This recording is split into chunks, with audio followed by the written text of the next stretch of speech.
Hello everyone, welcome to GDC classes. तो आज हम बात करने वाले हैं GPAT 2021 exam question paper along with उसकी एक्सप्लेनेशन के। तो चलिए स्टार्ट कर लेते हैं अपने फार्मास्यूटिक सेक्शन से, राइट। तो हर क्वेश्चन के साथ आपको अप्रोप्रिएट आंसर एंड उसकी एक्सप्लेनेशन भी मिलेगी। तो चलिए आज स्टार्ट कर लेते हैं अपना फार्मास्यूटिक सेक्शन से। तो पहला क्वेश्चन कहता है the USP defines dash is a liquid preparation of vegetable drugs containing alcohol as a solvent. जितना यहां तक पढ़ा स्टेटमेंट बहुत बड़ी है, जिसने यहां तक पढ़ के भी ऑप्शंस जनरली समझ में आ जाते हैं। As a preservative so that unless otherwise specified in an individual monograph, each milliliter contains therapeutic constituents of 1 gram standard drug that it represents. सो मोटा मोटा ये कहना चाहता है कि जो भी हमारी ड्रग है, जो भी हम ऑब्टेन कर रहे हैं as a liquid preparation of vegetable drugs containing alcohol, that means आपकी जो एक्सट्रैक्शन हुई है वो आपकी अल्कोहल के साथ की बात की जा रही है। प्लस ऑप्शंस हैं tincture, extracts, infusion and fluid extracts. अब क्योंकि बात यहाँ अल्कोहल एज ए सॉल्वेंट की गई है, तो इन्फ्यूजन तो आप सबसे पहले इसको काटा लगा दीजिए। ऐसा क्यों है? आपको पता है infusion basically water based herbal extraction रहता है, आपकी हर्बल प्रिपरेशन रहता है, जो कि आपकी कोल्ड वाटर या फिर आपके बॉइलिंग वाटर के साथ आपकी मैसरेशन करके प्रिपेयर की जाती है। लेकिन यहाँ पर हम अल्कोहल की बात कर रहे हैं, इसी कारण ऑप्शन सी तो आपका बिल्कुल ही कैंसल होता है।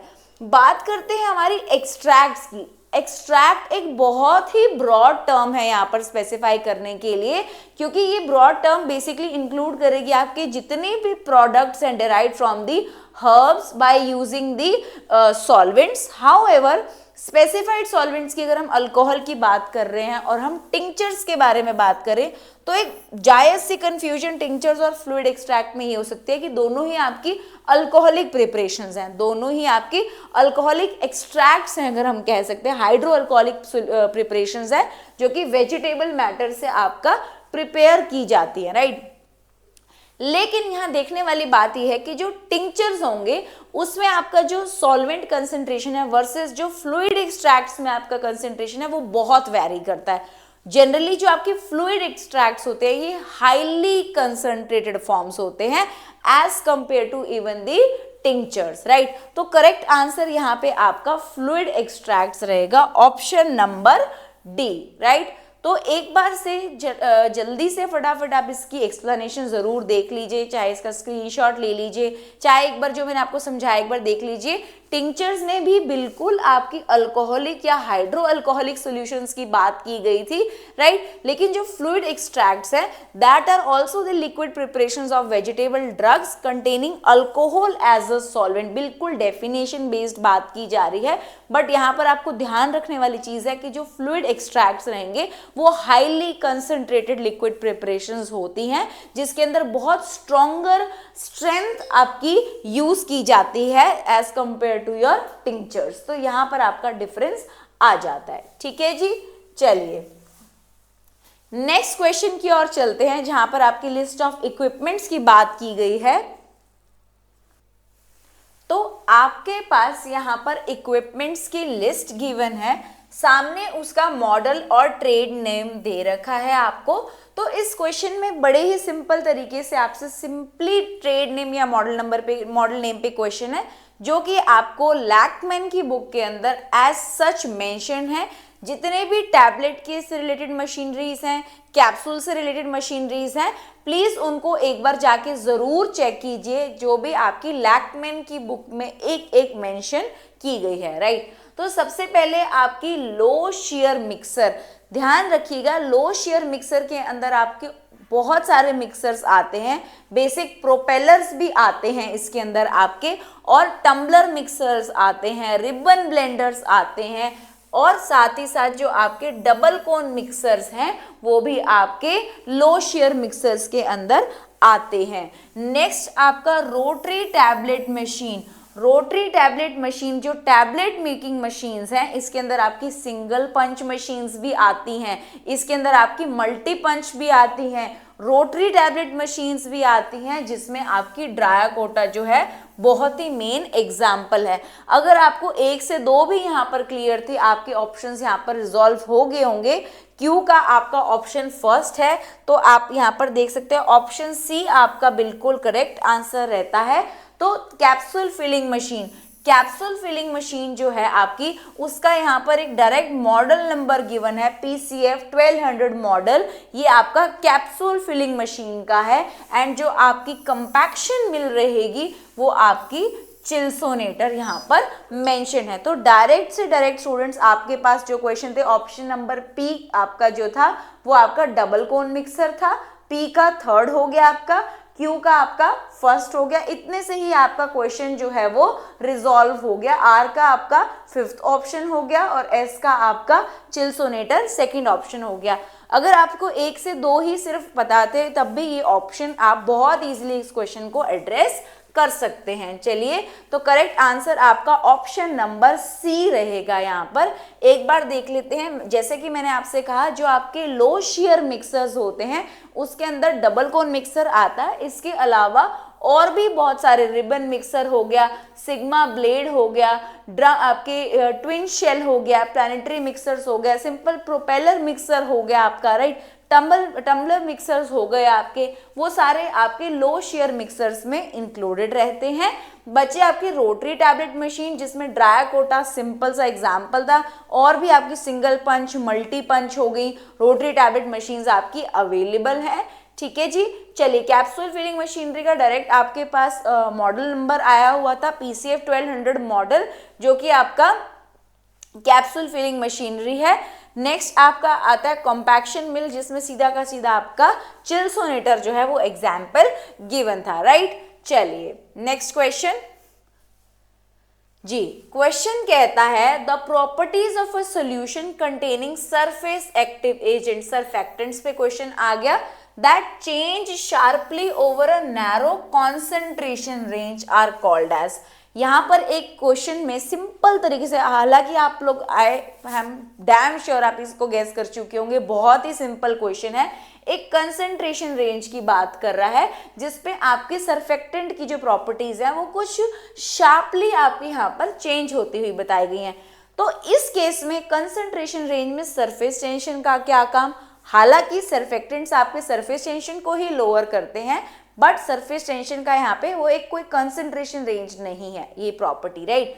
नेक्स्ट आपकी कंसंट्रेशन रेंज को छोड़ के अगर हम बात करते हैं, अगर आपने पढ़ा होगा जब at the specific concentration called as critical micelle concentration, आपके जो सर्फेक्टेंट सरफेस पे इंटरफेस पे होते हैं दैट आर द, जैसे जैसे सर्फेक्टेंट की कंसंट्रेशन बढ़ती जाती है एक इनवर्ड पुल क्रिएट होता है, जिसकी वजह से फिर वो आपके इन बल्क में मूव कर जाते हैं एंड वो एक माइसेली फॉर्मेशन स्टार्ट कर देते हैं। तो ये प्रॉपर्टी कब आती है, at a suitable concentration called as critical micelle concentration. कहीं पे भी सर्फेक्टेंट्स में आप कोई आयनिक या हाइड्रोजन आयन कंसंट्रेशंस का कोई रोल हमने अभी तक कभी नहीं पढ़ा है, राइट। तो क्रिटिकल माइसेली एक वो कंसंट्रेशन रहती है जिस पॉइंट पे आपकी माइसेली फॉर्मेशन आ जाती है, राइट। माइसेली फॉर्मेशन में ऑब्वियस सी बात है आपके पास हेड पोर्शंस भी होते हैं एंड टेल पोर्शंस भी होते हैं, जो कि कुछ इस तरीके से आपके एग्रीगेट्स बना लेती है और आपके माइसेलीज यहाँ पर फॉर्म हो जाती है, जिसमें आपका पोलर हेड्स होते हैं एंड नॉन पोलर आपका टेल पार्ट होता है। सर्फेक्टेंट्स की बहुत सारी क्लासिफिकेशन भी हैं जो आपने कवर की होंगी, राइट। चलिए नेक्स्ट क्वेश्चन पर चलते हैं। हेपा फिल्टर्स, हेपा फिल्टर्स के ऊपर बड़ा ही सिंपल सा क्वेश्चन यहाँ पर बच्चों पूछा गया है। These are defined as a or more efficient in removing from the air B particles generated by vaporizing of the hydrocarbon Mg3004।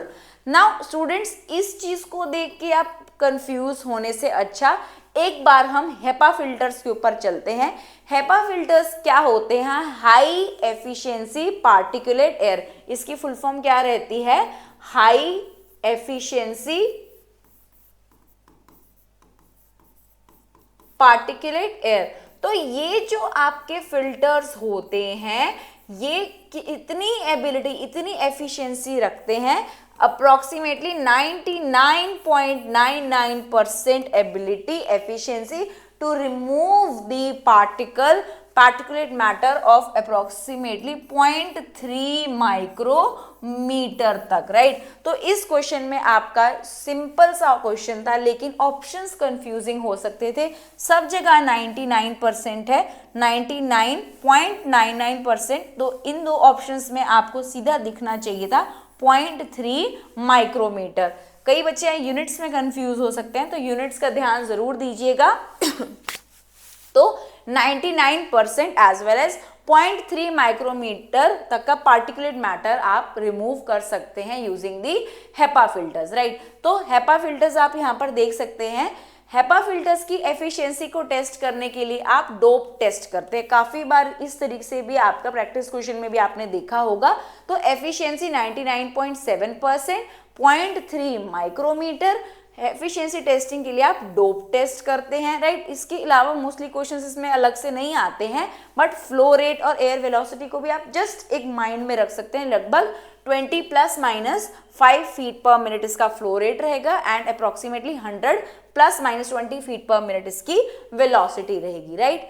चलिए नेक्स्ट क्वेश्चन पूछता है, name the popular system for ocular delivery of the pilocarpine based on membrane controlled reservoir system. तो जी इनमें से कौन सा system pilocarpine की delivery के लिए सही रहेगा based on your controlled reservoir system? Option कहता है ऑक्यूसर्ट्स, एजेट पंप्स, प्रोजेस्टेरेट और नाइट्रोड्योर। तो वन बाय वन एक बार देखते हैं। अब इसमें जब हम बात करते हैं नाइट्रोड्योर जो लिखा हुआ है, this is none other than, यहाँ नाइट्रोग्लिसरीन की बात हो रही है जो कि आपने एंजाइना में, चेस्ट पेन में पढ़ा हुआ है। तो इसको तो हम सीधा का सीधा कैंसिल कर देते हैं। बच गया प्रोजेस्टेसर्ट। बेसिकली ये आपका हार्मोन रिलीजिंग की बात कर रहा है, हार्मोन रिलीजिंग इंट्रायूट्राइन डिवाइस है, तो ये भी यहाँ पर नहीं आएगा। अब बचा एलजेड पंप जो हमारे पास है, बिल्कुल इसका काम तो होता है डिलीवरी का, बट इसकी जो टारगेट साइट्स रहती हैं वो आइज के अलावा रहती हैं आपकी, जिसमें आपकी स्पाइनल कॉर्ड आ गई, जिसमें आपकी स्प्लीन आ गई, जिसमें आपका लिवर आ गया, राइट।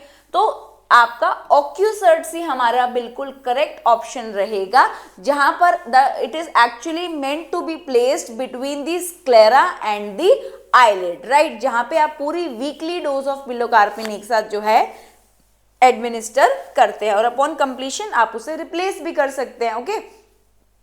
तो ऑक्यूसर्ट्स आपके बिल्कुल करेक्ट आंसर है। बिल्कुल नाइट आपने देखा एलजेड पंप्स जो हैं टारगेट डिलीवरी में काम करते हैं, बट इनकी स्पेसिफाइड साइट्स जो रहेंगी वो स्पाइनल कॉर्ड है, लीवर, ऑर्गन टिश्यू ट्रांसप्लांट्स का काम वहां पर आप यूज करते हैं। प्रोजेस्टेरेट आपका हार्मोन रिलीजिंग इंट्रायूट्राइन डिवाइस है। नाइट्रोड्योर आपका नाइट्रोग्लिसरीन एंजाइना में काम आने वाला है।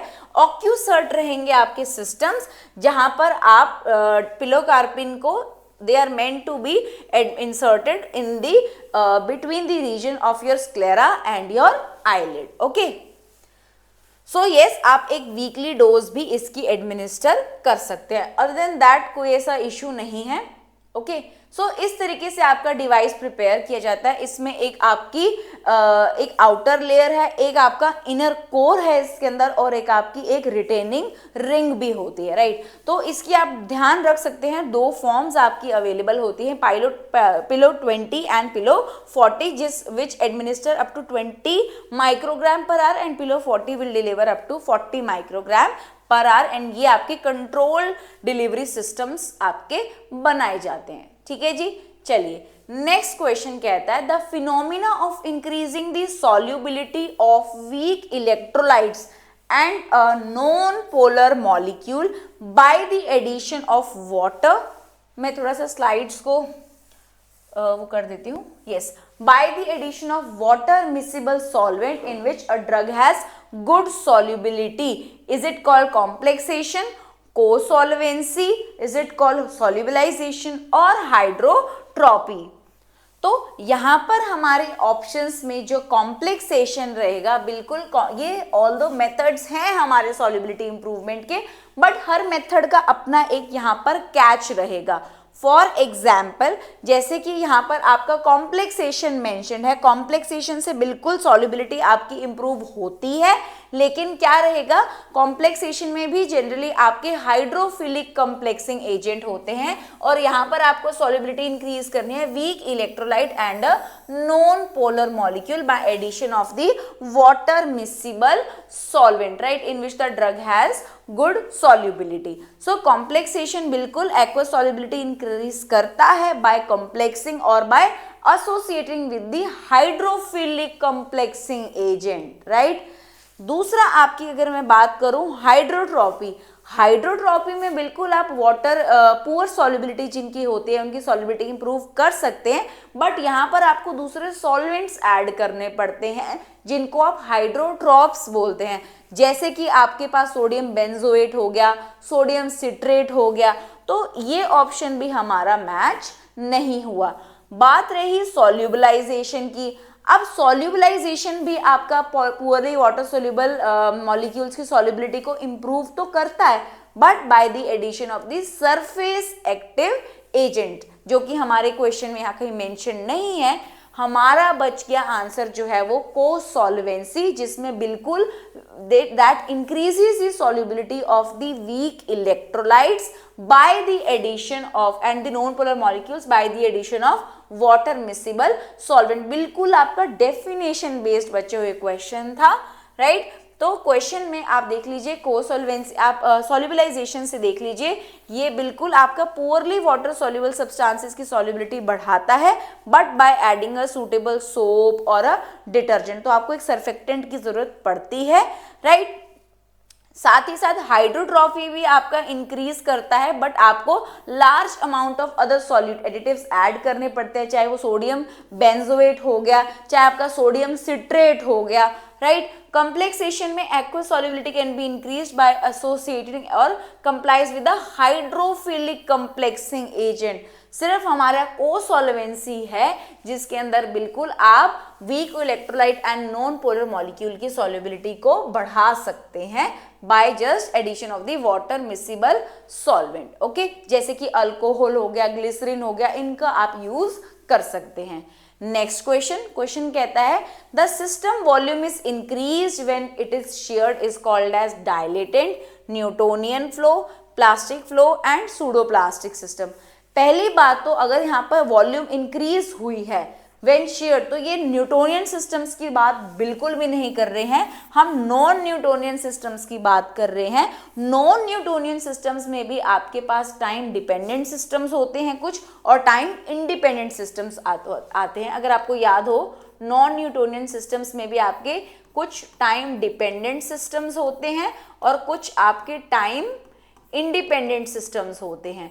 जो आपके टाइम डिपेंडेंट सिस्टम्स होते हैं इनमें मेजरली आपकी थिक्सोट्रॉपी सिस्टम्स हो गए, आपके नेगेटिव थिक्सोट्रॉपिक सिस्टम्स हो गए, आपके रिहोपैक्सी हो गई, नेगेटिव रिहोपैक्सी होगी, राइट। इस तरीके से आपके सिस्टम्स रहते हैं जब जिसमें आपका टाइम डिपेंडेंट कन्वर्जन होता है from one state to other. दूसरा आपका टाइम इंडिपेंडेंट सिस्टम है जिसके अंदर आपके dilatant, plastic and pseudoplastic systems आते हैं। अब इनमें कुछ खास बात है जो आपको बार बार क्लासेस में भी बताई गई हैं कि जो प्लास्टिक सिस्टम्स होते हैं जिनको हम और क्या बोलते हैं, बिंगम बॉडीज बोलते हैं, जिनको एक इनिशियल यील्ड वैल्यू की जरूरत होती है before they can begin to flow. तो यहाँ पर कोई सिस्टम वॉल्यूम इंक्रीज नहीं होती है, इनको एक इनिशियल यील्ड वैल्यू की जरूरत चाहिए होती है before they can actually start their rheological property. दूसरा आपके पास सूडोप्लास्टिक सिस्टम्स आते हैं जिनको आप शेयर थिनिंग सिस्टम्स भी कहते हैं। अच्छा, ये जो शेयर थिनिंग सिस्टम्स है इनकी इतनी एबिलिटी होती है कि ये बहुत इजीली जरा से शेयरिंग से बहुत इजीली आपके फ्लो कर जाते हैं, इनको कोई यील्ड वैल्यू की रिक्वायरमेंट नहीं होती। फॉर एग्जांपल आपकी जो ट्रैगरगन्स, गम्स, म्यूसिलेजेस हो गई, वो सारे आपके सूडोप्लास्टिक सिस्टम्स में आते हैं। तीसरे आपके पास जो डायलेटेंट सिस्टम्स हो गए, नाम से ही आपको समझ में आ रहा है dilate, they are going to expand in the volume. तो करेक्ट आंसर आपका डायलेटेंट सिस्टम्स रहेगा, ऑप्शन नंबर ए। ये आप काफी बार इसके बेसिक्स को जरूर समझिएगा, क्वेश्चन आता है। प्लास्टिक फ्लो में आपको एक यील्ड वैल्यू की रिक्वायरमेंट होती है before the material can actually begin to flow, इसको बिंगम बॉडीज भी हम बोलते हैं। सूडो प्लास्टिक के अंदर ऐसी कोई यील्ड वैल्यू की आपको जरूरत नहीं होती। जनरली आपकी गम्स, नेचुरल गम्स, सिंथेटिक, आपकी ट्राइगन्स, एल्जिनेट, योर सीएमसी सब आपके सूडो प्लास्टिक्स में आते हैं। डायलेटेंट्स जो हैं जनरली ये these are known to dilate, मतलब मीन्स इनको कोई यील्ड वैल्यू की जरूरत नहीं है, just upon shearing they can expand in the volume.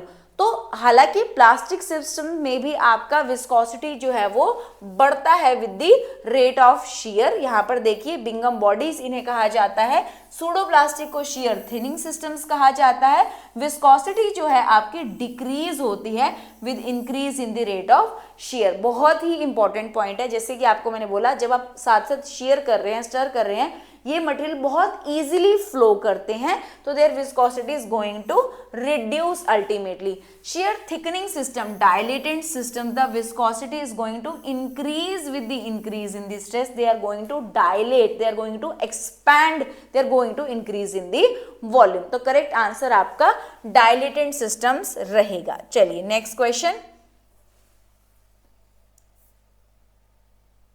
Okay, so the value of R, ये तो बहुत ही डायरेक्ट क्वेश्चन है। आपने अर्हेनियस इक्वेशन में ये फैक्टर के बारे में देखा होगा, एक्टिवेशन एनर्जी की बात की जा रही है, जहां पर आपका टेम्परेचर डिपेंडेंस के बारे में आप पढ़ते हैं, किस पर, विस्कोसिटी पे, राइट। अर्हेनियस इक्वेशन में आपने पढ़ा होगा जो कि कहता है eta is equals to A E upon E A upon R T. यहाँ पर हम टेम्परेचर डिपेंडेंस और विस्कोसिटी की बात करते हैं। ये आपकी अर्हेनियस इक्वेशन है which gives the relationship between the viscosity and the temperature, right. तो इसमें जो आपका ये आर है, ये आपका गैस कांस्टेंट कहलाता है। गैस कांस्टेंट की आपकी वैल्यूज जो हैं यूनिट के अकॉर्डिंग जनरली 1.98 एक तो ये होती है, लेकिन इसकी यूनिट क्या होती है, कैलोरी मोल पर केल्विन। तो यहां पर आपके हिसाब से करेक्ट आंसर क्या बनेगा, 1.98 कैलोरी पर डिग्री मॉलिक्यूल, राइट। अगर आपसे जूल की फॉर्म्स में पूछ लेते हैं तो आपकी वैल्यू जो होगी 8.314 जूल पर डिग्री मॉलिक्यूल आपकी रहेगी, राइट। तो आपकी करेक्ट आंसर 1.98 जो कि आपकी आर की वैल्यू रहेगी। अर्हेनियस इक्वेशन में आपने देखा होगा, यस, ये रही आपकी अर्हेनियस इक्वेशन। आर आपका जो है गैस कांस्टेंट रहेगा। अगर आपकी वैल्यू जूल्स पर डिग्री मॉलिक्यूल्स की फॉर्म में पूछते तो 8.314, यहाँ पर आपकी कैलोरीज की फॉर्म में पूछी है तो 1.98 आपका करेक्ट, बिल्कुल डायरेक्ट क्वेश्चन था, कुछ इसमें ज्यादा मुश्किल नहीं था। Next question, which of the following is an ingredient for the absorption base. अब आपको काफी बार आपकी classification systems previous year papers जब हम डिस्कस कर रहे हैं तो वहां मैंने पहले भी आपको बताया है कि जो आपके ऑइंटमेंट बेसिस होते हैं उनको हम कैसे क्लासिफाई करते हैं। तो ऑइंटमेंट बेसिस को हम क्लासिफाई करते हैं। अच्छा, ऑप्शन यहाँ पेट्रोलेटम है, लेनोलिन है, हाइड्रोजनेटेड कैस्टर ऑयल है और सिटाइल अल्कोहल है। तो ऑइंटमेंट बेसिस को सबसे पहले हम क्लासिफाई करते हैं ऑयलीजीनियस बेसिस में,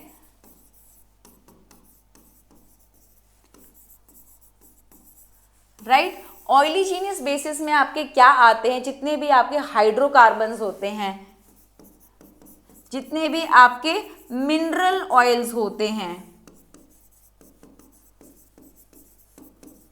राइट, जितने भी आपके पेट्रोलेटम, पैराफिन जो हो गया, वेजिटेबल ऑयल जो आपके हो गए, वो सारे आपके ऑयलीजीनियस बेसिस में आते हैं। दूसरी क्लासिफिकेशन हमारे पास आती है एब्जॉर्प्शन बेसिस की। सेकेंड क्लासिफिकेशन आपके पास आती है एब्जॉर्प्शन बेसिस की, जहां पर आपने पहले भी ये क्वेश्चन आई थिंक ऐसा अटेम्प्ट किया गया है, जहां पर आपके वूल फैट में पूछा गया था। वूल फैट भी आपका एक एब्जॉर्प्शन बेस है, बीज वैक्स भी आपका एक एब्जॉर्प्शन बेस है, राइट। तीसरा आपके पास लेनोलिन जो होता है, जो other name of wool fat रहेगा, वो भी आपका एब्जॉर्प्शन बेस रहता है। तो करेक्ट आंसर आपका ऑप्शन नंबर बी रहेगा। ये जो पेट्रोलेटम है ये आपका ऑयलीजीनस बेसिस के अंदर एक्चुअली आता है, राइट। साथ ही साथ आपके वाटर रिमूवल बेसिस भी होते हैं, वाटर सोल्यूबल बेसिस भी होते हैं, बट लेनोलिन आपका क्या एग्जाम्पल है फॉर द एब्जॉर्प्शन बेस यहाँ पर पूछा गया था। तो सीधा का सीधा क्लासिफिकेशन सिस्टम से आपका क्वेश्चन पूछा गया था, राइट। तो ऑइंटमेंट बेसिस आप देख सकते हैं ऑयलीजीनियस बेसिस क्लासिफाइड है, एब्जॉर्प्शन है, water removal and water soluble. Question absorption basis में आया था जिसमें वूल फैट हो गया, हाइड्रस वूल फैट जिससे आप लेनोलिन कहते हैं, साथ ही आपका बीज वैक्स हो गया, राइट। चलिए नेक्स्ट क्वेश्चन आपका आता है चितोसन। आई थिंक यस आपने आंसर देख लिया होगा, गलती से थोड़ा टच हो गया था, तो थोड़ा सा टच सेंसिटिव ज़्यादा हो गया है, आई डोंट नो, काफ़ी देर से रिपीटेड क्लासेस चल रही हैं। तो चलिए एनीवेज क्वेश्चन कहता है चितोसन जो है दैट पोजेसेस इधर property of hypocholesteremia, you have antimicrobial property, you have wound healing property और all of these। तो आपको पता रहना चाहिए जो आपका चितोसन होगा that is actually derivative of the chitin polymer, जिसकी बहुत सारी बायोमेडिकल एप्लीकेशंस हैं including the antimicrobial, hypocholesterolemia, wound healing, ये सारी ही सारी प्रॉपर्टीज चितोसन की रहती हैं। इसके अलावा भी अगर मैं आपसे बात करूं तो एज डिलीवरी व्हीकल भी आपका यूज किया जाता है, राइट। एज आपकी टिश्यू इंजीनियरिंग में भी आपका चितोसन जो है वो काम आता है। तो और भी बहुत सारी मल्टीपल इसकी एप्लीकेशंस हैं, बट मेजर एप्लीकेशंस यहाँ पर सारी मेंशन है, राइट। एक्सीपिएंट की तरह भी आपका यूज किया जाता है। तो चलिए ड्रग डिलीवरी में आपका यूज किया जाता है, तो option D all of these आपका करेक्ट आंसर रहेगा, राइट। तो यस इसकी काफी सारी प्रॉपर्टीज है हमने जो कि अभी देखी हैं। Next question, PGP is an highly expressed on lungs, pancreas, superficial column of epithelial cells of ileum and colon and heart. तो पीजीपी क्या है? पी ग्लाइकोप्रोटीन है क्या? ये एक आपका इफ्लक्स पंप है, राइट। पीजीपी क्या रहेगा? आपका एक इफ्लक्स पंप रहेगा जो कि फॉरेन सब्सटेंसेस को सेल से बाहर पंप आउट करता है। मेजरली ये कहाँ पाया जाता है? On the superficial column of the epithelial cells of ileum and colon, जहां से ये आपके पार्टिकल्स को बाहर की तरफ पंप करता है। इसे पीजीपी को आप परमिएबिलिटी ग्लाइकोप्रोटीन भी कहेंगे। इसे आप क्या बोलेंगे? Permeability glycoprotein. अच्छा, एक और क्वेश्चन आपसे पूछा जा सकता है, ये कौन सी क्लास ऑफ ट्रांसपोर्टर्स में आते हैं? पीजीपीज जो हैं आपके कौन सी क्लास ऑफ ट्रांसपोर्टर्स में आते हैं? ये आपके एबीसी ट्रांसपोर्टर्स में आते हैं। Antigen binding cassette, ABC antigen binding cassette, इस कैटेगरी में आपके ये आते हैं, राइट। तो करेक्ट आंसर आपका ऑप्शन नंबर सी हो गया, superficial columnar epithelium of ileum and your colon, right. तो पीजीपी परमिएबिलिटी ग्लाइकोप्रोटीन जो है आपके सेल मेम्ब्रेन पे प्रेजेंट होते हैं ट्रांसपोर्टर, बट ये इफ्लक्स ट्रांसपोर्टर है। They tend to pump out the foreign substances out of the cell in N ATP dependent manner. Generally आपकी क्या करते हैं, ये आपके इंटेस्टाइन में पाए जाते हैं एंड क्या रिड्यूस करते हैं? It reduces the intestinal cell permeability from lumen to blood for the various cytotoxic drugs को पहले पंप आउट। हालांकि ये पीजीपी आपकी इसीलिए बहुत ज़्यादा लिमिटेशन एक बन जाती है for the anti cancer drugs. Chemotherapeutics जितने भी आपके एडमिनिस्टर करते हैं, सबसे ज़्यादा एमडीआर में प्रॉब्लम क्रिएट करता है, मल्टी ड्रग रेसिस्टेंस में, कारण ही आपका ये पीजीपी रहता है, राइट। तो साथ ही साथ जब हम साइटोटॉक्सिक ड्रग्स लेते हैं, कीमोथेरेपेटिक्स लेते हैं, तो कई बार हमें साथ साथ पीजीपी इनहिबिटर्स भी देने पड़ते हैं ताकि वो हमारे ड्रग को एक फॉरेन मॉलिक्यूल कंसीडर करके बाहर पंप आउट ना कर दे, ठीक है जी। चलिए नेक्स्ट क्वेश्चन, ये आपके कुछ पीजीपी इंड्यूसर्स एंड इनहिबिटर रहेंगे। इनहिबिटर्स में वेरापामिल हो गया आपका, राइट, आपका क्विनिडीन हो गया एंड एरिथ्रोमाइसिन हो गया, राइट। इंड्यूसर्स में फिनोबार्बिटोन एंड रिफाम्पिसिन हो गया। चलिए नेक्स्ट क्वेश्चन कहता है select the equation that gives the rate of drug dissolution. Rate of drug dissolution की बात हो, फिक्स लॉ कहाँ पे पढ़ा है? फिक्स लॉ आपने पैसिव डिफ्यूजन में पढ़ा था। तो फिक्स लॉ तो हो गया जी हमारा which governs your passive diffusion, right. जब आपके मॉलिक्यूल्स कंसंट्रेशन ग्रेडियंट से डिफ्यूज होके मेम्ब्रेन को क्रॉस करते हैं, तो वहां पर आपने फिक्स लॉ पढ़ा, हेंडरसन हेजलबैच इक्वेशन। अब यहाँ पर तो मुझे एक्सप्लेन ना करना पड़े आपको कि ये पीएच बेस्ड इक्वेशन जो आपकी आयनाइजेशन अनआयनाइज्ड मॉलिक्यूल्स की बेसिस पर रहेगी। माइकलिस मेंटन इक्वेशन, क्या कोई यहाँ नॉन लीनियर काइनेटिक्स की बात हो रही है, कोई कैपेसिटी लिमिटेड प्रोसेस के बारे में आपको बताया गया है, ड्रग डिसोल्यूशन की बात हो रही है, नॉइस व्हिटनी इक्वेशन आपका बिल्कुल डायरेक्ट आंसर था बच्चों, राइट। पहले भी क्वेश्चन उसकी इक्वेशन पर आ चुका है, यहाँ पर बस इक्वेशन का नाम था, एक्सप्रेशन नहीं था। तो नॉइस व्हिटनी इक्वेशन ही आपकी ड्रग डिसोल्यूशन की इक्वेशन रहती है। फिक्स लॉ आपका देखिए यहाँ पर डिफ्यूजन में है, हेंडरसन हेजलबैच इक्वेशन पीएचपीके को कोरिलेट करता है, noise Whitney equation drug dissolution को करती है, माइकलिस मेंटन इक्वेशन आपका कैपेसिटी लिमिटेड प्रोसेस जो कि आपका जैसे कि एंजाइम लॉक इन की हाइपोथेसिस है, कैरियर मीडिएटेड ट्रांसपोर्ट है जहां पर आपके लिमिटेड नंबर ऑफ कैरियर्स है जो कि एक सैचुरेबल ट्रांसपोर्ट आपका रहेगा। ठीक है जी। नेक्स्ट क्वेश्चन कहता है quillaia tincture is included in potassium citrate mixture, reason because Quilla tincture acts as an emulgent in the potassium citrate mixture and prevents the separation of lemon oil as a surface area from the when the lemon spirit is actually added. Yes, both of these statements are actually true. एक बार इसका label देख लेते हैं इसे समझने के लिए।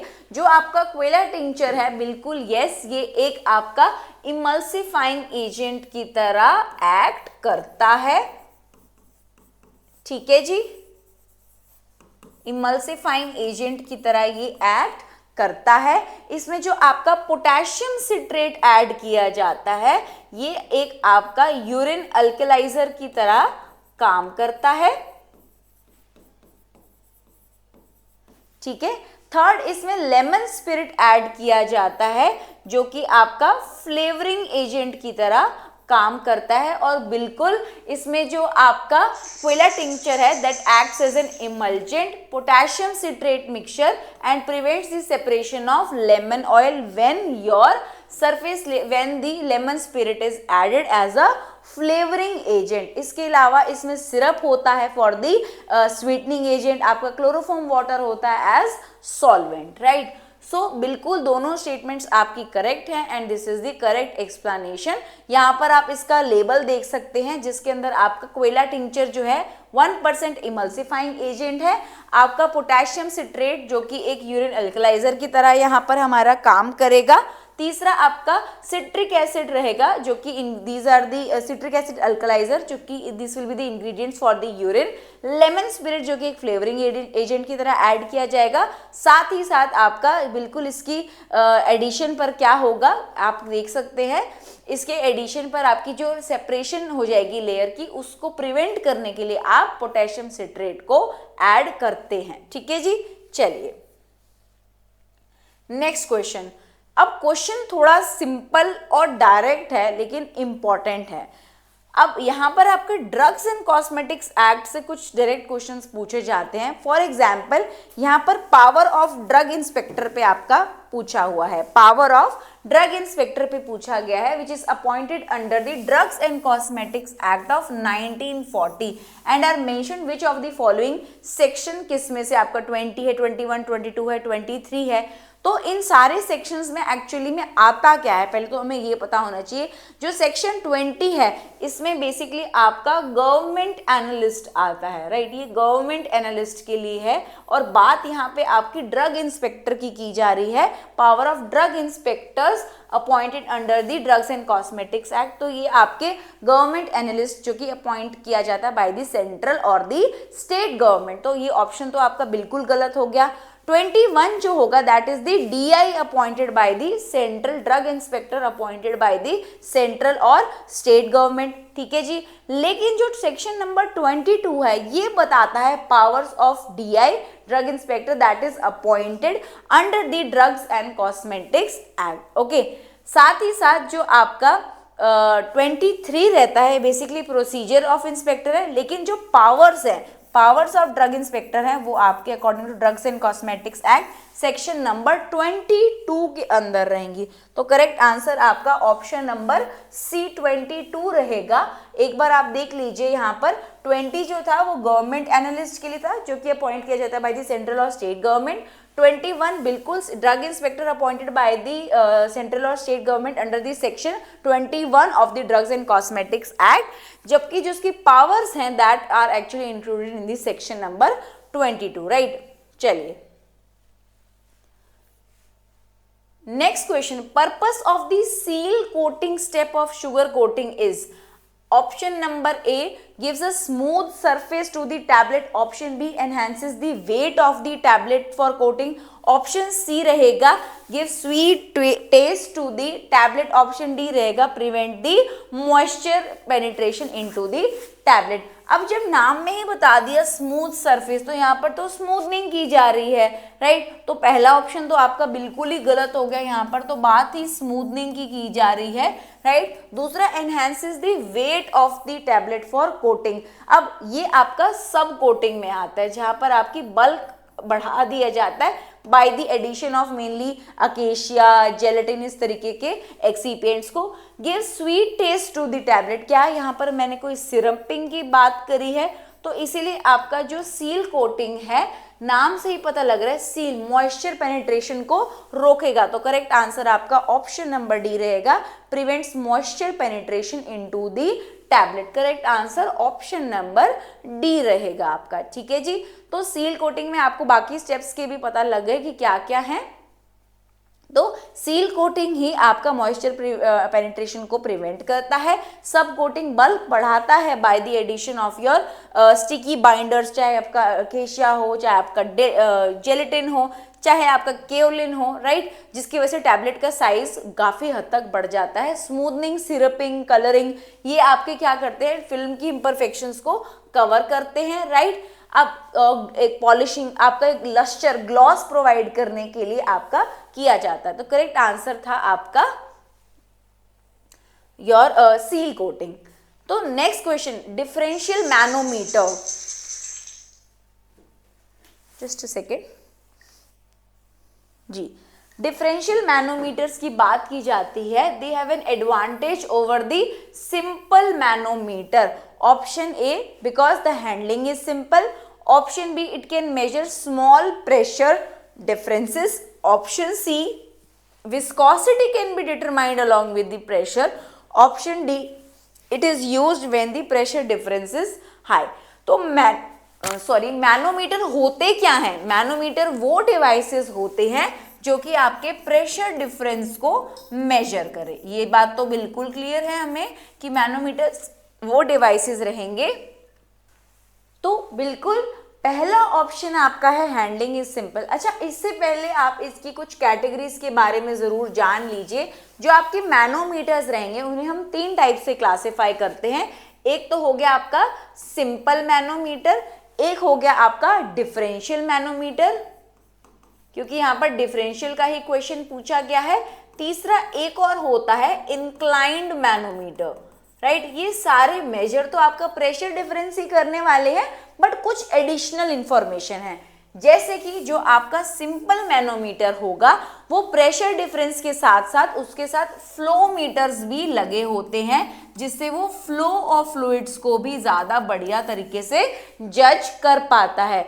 आपका बच गया डिफरेंशियल। डिफरेंशियल जो होता है ये आपका स्मॉल प्रेशर डिफरेंस को भी मेजर कर लेता है, राइट। स्मॉल प्रेशर डिफरेंस भी इजीली मेजर कर लेता है। तीसरा बच गया आपका इंक्लाइंड। इसके अंदर थोड़ी सी डिफरेंशियल प्रेशर इन फ्लूइड, साथ के साथ इसकी जो एक्यूरेसी होती है वो काफी बेटर होती है एज कंपेयर टू बाकी दोनों के। तो it can measure the small pressure difference, जो कि आपके डिफरेंशियल मैनोमीटर का मेन पॉइंट रहेगा यहाँ पे। तो ऑप्शन बी आपका करेक्ट आंसर रहेगा। एक बार देख लेते हैं इसके डिफरेंसेस को। तो 3 टाइप के मैनोमीटर्स आपके हैं। सिंपल मैनोमीटर जो मैंने आपको बताया, used along with the flow meters, ताकि आप फ्लो ऑफ फ्लूइड्स को भी बता पाए। आपके डिफरेंशियल मैनोमीटर जो कि स्मॉल प्रेशर डिफरेंसेस को भी इजीली बता सकते हैं। एंड इंक्लाइंड वन जो आपके प्रेशर डिफरेंस के साथ साथ फ्लूइड्स में साथ साथ बहुत ज़्यादा आपके एक्यूरेट रिजल्ट्स जो है वो प्रोड्यूस करते हैं। Inclined manometer is sensitive manometer to calculate differential pressure in fluids where the pressure values are to be measured with greater accuracy. Okay? चलिए नेक्स्ट क्वेश्चन पर चलते हैं। ये आपके देख सकते हैं, ये यूट्यूब मैनोमीटर है, वेल टाइप भी होते हैं और एक आपके इंक्लाइन ट्यूब वाले भी होते हैं। ठीक है, चलिए ओके। नेक्स्ट क्वेश्चन आपका टैबलेट के एक्सिपिएंट्स के ऊपर आता है, साथ ही साथ उसकी कुछ प्रॉपर्टीज आती हैं। बड़ा ही सिंपल सा क्वेश्चन है। अगर हम बात करें, पहला डाइल्यूएंट कौन सा गिवन है आपका, लैक्टोज, फिर मैनिटोल, कैल्शियम फॉस्फेट और स्पेशली ड्राइड स्टार्च। सामने ऑप्शंस देख लेते हैं। अब उससे पहले कुछ आपके यहाँ गिवन है, तो पहला ही ऑप्शन आपका है लैक्टोज। लैक्टोज आपका मोस्ट वाइडली यूज्ड डाइल्यूएंट है, जिसकी जो हाइड्रस फॉर्म होती है वो क्या करती है, अमीन कंटेनिंग ड्रग्स के साथ इंटरैक्ट कर देती है और टैबलेट की डिस्कलरेशन प्रोड्यूस कर देती है। इस डिफेक्ट को टैबलेट डिफेक्ट्स में आपने पढ़ा होगा, क्या कहा जाता है, मिलार्ड रिएक्शन कहा जाता है। तो lactose is going to produce the Maillard reaction when the hydrous form is going to interact with the amine containing drugs, right. तो पी का आपका सेकेंड हो गया। तो ऑप्शन सी और ऑप्शन ए हमारे यहीं पर कैंसल हो जाते हैं। अब बचा मैनिटोल। मैनिटोल आपका च्यूएबल टैबलेट्स में यूज किया जाता है, राइट। तो जब मैनिटोल आपका च्यूएबल टैबलेट्स में यूज किया जा रहा है तो ये एक कूलिंग सेंसेशन भी इम्पार्ट करता है। वो कूलिंग सेंसेशन आपकी नेगेटिव हीट ऑफ सॉल्यूशन से प्रोड्यूस होती है। तो क्यू आपका थर्ड रहेगा। तो ऑप्शन बी भी इनकरेक्ट हो गया। आंसर तो हमारा आ चुका है ऑप्शन नंबर डी। बट जो कैल्शियम फॉस्फेट रहेगा, जनरली कैल्शियम फॉस्फेट्स आपके टेट्रासाइक्लिन के साथ इंटरैक्ट कर जाते हैं। क्यों? क्योंकि आपके ये उनकी बायो अवेलेबिलिटी को रिड्यूस कर देते हैं। बचा स्पेशली ड्राइड स्टार्च, जो कि आपको ऑलरेडी पता होगा, आपका moisture 2 to 4% of the moisture आपका ये रखते हैं। तो 2 to 4% आपका स्पेशली ड्राई स्टार्च में आ गया। 2-3 ऑप्शन से भी हमें बहुत अच्छे से क्लियर हो गया था कि हमारा करेक्ट आंसर क्या रहेगा। ठीक है जी, तो चलिए करेक्ट आंसर रहेगा हमारा ऑप्शन नंबर डी। ओके, तो लैक्टोज आपका मिलार्ड रिएक्शन दिखाता है, hydrous form of lactose with amine containing drugs के साथ। मैनिटोल आपका क्योंकि च्यूएबल टैबलेट्स के लिए यूज होता है तो नेगेटिव हीट ऑफ आपकी सॉल्यूशन प्रोड्यूस होती है, जिससे कूलिंग सेंसेशन आपकी आती है। Calcium phosphate is known to interact with tetracycline because क्या करता है, अल्टीमेटली उसकी बायो अवेलेबिलिटी घटाता है, चाहे कैल्शियम फॉस्फेट हो चाहे कैल्शियम सल्फेट हो। स्पेशली ड्राइड स्टार्च जो होता है आपका, yes it contains the moisture between the 11 to 14%, but जो स्पेशली ड्राइड रहेगा आपका वो आपका रहेगा बिटवीन 2 to 4%। ओके, चलिए नेक्स्ट क्वेश्चन कहता है to determine the effect of the breath holding on the deposition of the particles, the sedimentation efficiency will be defined as। बिल्कुल डेफिनेशन बेस्ड क्वेश्चन है, क्योंकि यहाँ पर आपकी ब्रेथ होल्डिंग की बात की जा रही है। इसका मतलब कुछ आपका एडमिनिस्टर किया जा रहा है, राइट। ब्रेथ होल्डिंग आपकी यहाँ पर हो रही है, कोई अस्थमा लाइक कंडीशन, कोई रेस्पिरेटरी इश्यू की कोई बात, कोई एरोसोल एडमिनिस्टर किए जा रहे हैं। सो यहाँ पर जो पार्टिकल्स की आपकी सेटलिंग हो रही है वो मेजरली हो किस लिए रही है, due to the gravitational forces. तो जब हम इस कॉन्टेक्स्ट में बात करते हैं सेडिमेंटेशन एफिशिएंसी की, तो ये एक बहुत ही डायरेक्ट फॉर्मूला बेस्ड क्वेश्चन है। हाउएवर यहाँ पर आप कुछ ना कुछ स्टोक्स लॉ इक्वेशन से भी बिल्कुल कोरिलेट कर सकते हैं। तो sedimentation efficiency in context of your aerosol drug delivery will be the effectiveness of the particle deposition due to the gravitational forces, gravitational settling in the respiratory tract. सो जितने ज्यादा large particles होंगे उतनी ज्यादा आपकी सेडिमेंटेशन जल्दी होगी, right. तो यहाँ पर आपका जो correct option based on the formula है वो ऑप्शन नंबर ए है, राइट। बिल्कुल डायरेक्ट आपका फॉर्मूला बेस्ड क्वेश्चन है, बट आपको इसका मतलब भी थोड़ा समझ में आना चाहिए कि सेडिमेंटेशन हो कैसे रही है। जहां हम रेस्पिरेटरी पार्टिकल्स के बारे में बात कर रहे हैं कुछ, यहाँ पर आपके ब्रोंकोडायलेटर्स की जब बात करी जाती है, ब्रोंकोडायलेटर्स के लिए आपके एरोसोल फॉर्म्स यूज किए जाते हैं जो कि मेनली 5 मैकेनिज्म्स के ऊपर आपकी बेस्ड है, जिसमें आपकी इनर्शियल इंपैक्शन, सेडिमेंटेशन जिसकी हमने बात करी, डिफ्यूजन, इंटरसेप्शन और इलेक्ट्रोस्टैटिक प्रेसिपिटेशन। तो बहुत सारे और फैक्टर्स है जो कि सेडिमेंटेशन को अफेक्ट करेंगे, जिसमें पार्टिकल साइज, पार्टिकल मोबिलिटी भी आएगी, right.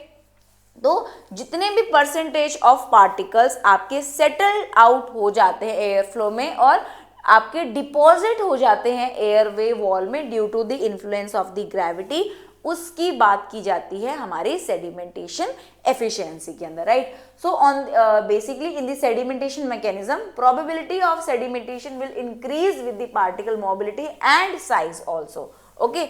So the direct formula was actually sedimentation efficiency is equals to distance the particle falls during the breath holding divided by में mean regional airway diameter। तो एक सीधा सीधा direct आपका formula था, इसको एज सच आप एक बार देख लीजिए, बट इसका मतलब आपको सेडिमेंटेशन एफिशिएंसी को कोरिलेट करना आना चाहिए। चलिए नेक्स्ट क्वेश्चन में बात करता है डायनेमिक वेपर सॉर्प्शन आइसोथर्म्स की, which is a plot of A versus B. अब जब आप आइसोथर्म्स की बात करते हैं, हम पहले भी एब्जॉर्प्शन आइसोथर्म्स में, एडजॉर्प्शन आइसोथर्म्स में आपने देखा होगा कि आपका कैसे amount of solute, vapour pressure से हम कैसे कोरिलेट करते हैं। तो यहाँ पर भी आपका it will describe how the changes in the mass of a material based on it will absorb or it can even desorb moisture from the surrounding environment.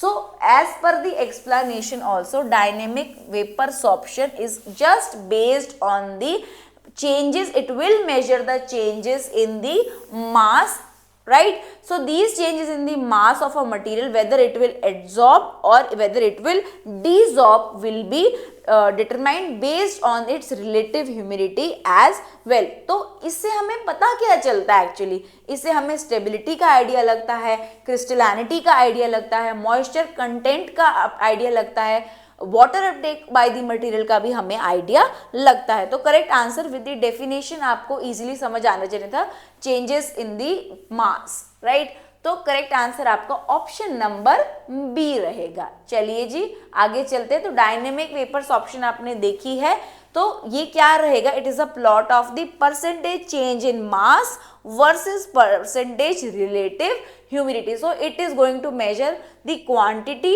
and how quickly the vapor is going to be absorbed, adsorbed or adsorbed by the drug, or even desorption also you can add that, okay. Next question. Yes, the size of the aqueous filled pore is 1 to 3, 11 to 18, 19 to 25, 4 to 10. This is a very simple question. You all are aware of the transport mechanisms. While that you might have seen that in the cell membrane, you know the cell membrane is made up of what? It is made up of the phospholipids and proteins, which can be both intrinsic and your extrinsic proteins, right? So cell membrane is a biphospholipid layer which contains the phospholipids arranged as a bilipid layer, and you have certain pores also in between which just allow the passage of the drug to pass through it, right? So based on this, only small molecules ranging in the size which is of this much are able to pass through these aqueous filled pores, which are in the range of around 44 to 10 angstrom, right? So इसको ध्यान रखिएगा।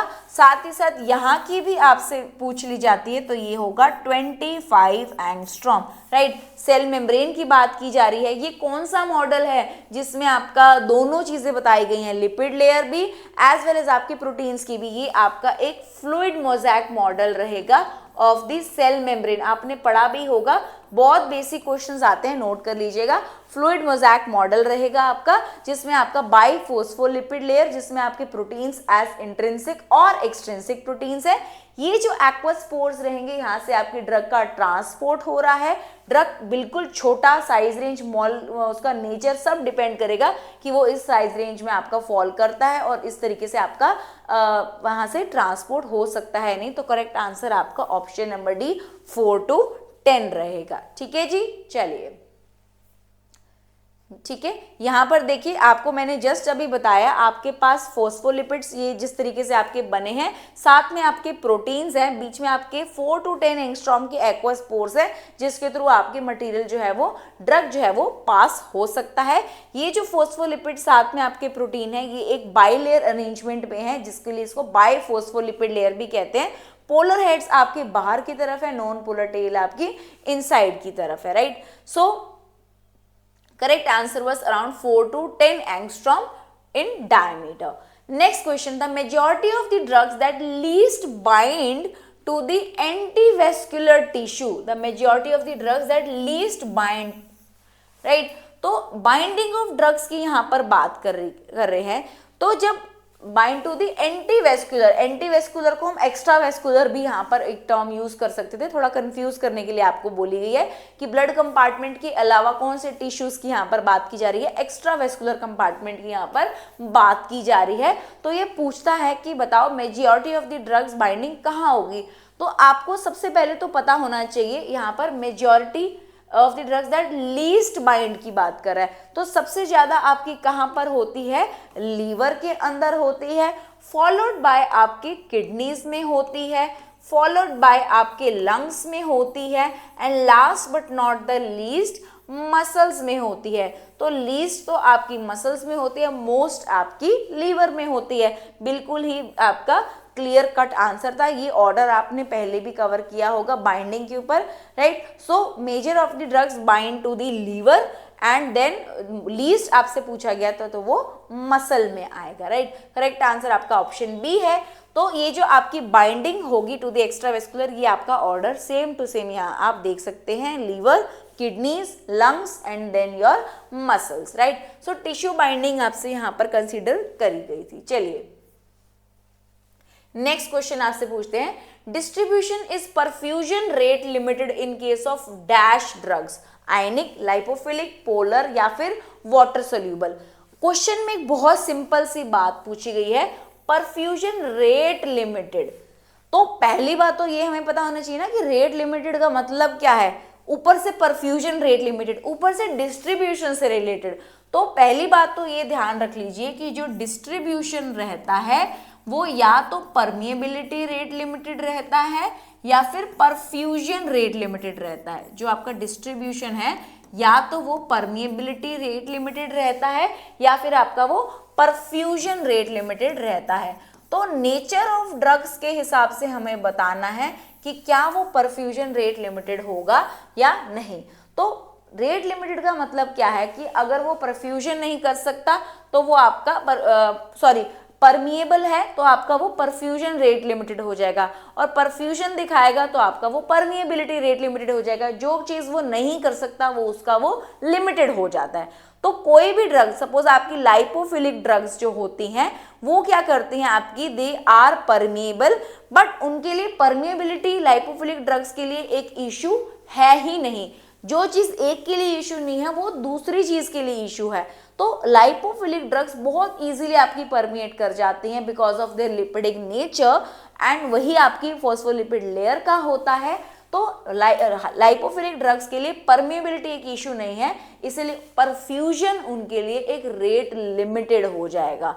साथ ही साथ जैसे कि hydrophilic drugs की बात करें, हाइड्रोफिलिक ड्रग्स के लिए आपका परमिएबिलिटी एक इशू है, परफ्यूजन एक इशू नहीं है, तो उनके लिए परमिएबिलिटी रेट लिमिटेड हो जाएगा, राइट। तो यहाँ पर करेक्ट आंसर आपका लाइपोफिलिक होगा। दोबारा मैं बता देती हूँ, लाइपोफिलिक के लिए आपका परमिएबिलिटी का कोई इशू नहीं है। तो जिसका जो इशू नहीं है, डिस्ट्रीब्यूशन या परमिएबिलिटी रेट लिमिटेड है या परफ्यूजन रेट लिमिटेड है, तो अगर परमिएबिलिटी उसका इशू नहीं है तो परफ्यूजन उसके लिए एक इशू रहेगा, and vice versa for the hydrophilic drugs, right. तो करेक्ट आंसर यहाँ पर आपका ऑप्शन नंबर बी लाइपोफिलिक रहेगा, राइट। तो डिस्ट्रीब्यूशन आपका या तो ध्यान दीजिएगा यहाँ पर, या परमिएबिलिटी रेट लिमिटेड होगा कब, जब आपके आपकी आयनिक या पोलर या वाटर सोल्यूबल मतलब हाइड्रोफिलिक ड्रग्स की बात की जाएगी, जहाँ पे उनके लिए परमिएबिलिटी एक इशू है। जब हम परफ्यूजन रेट लिमिटेड की बात करते हैं तो वो इजीली परमिएट तो कर जाती हैं, बट उनके लिए लाइपोफिलिक ड्रग्स के लिए आपका परफ्यूजन जो है वो रेट लिमिटिंग स्टेप हो जाएगा।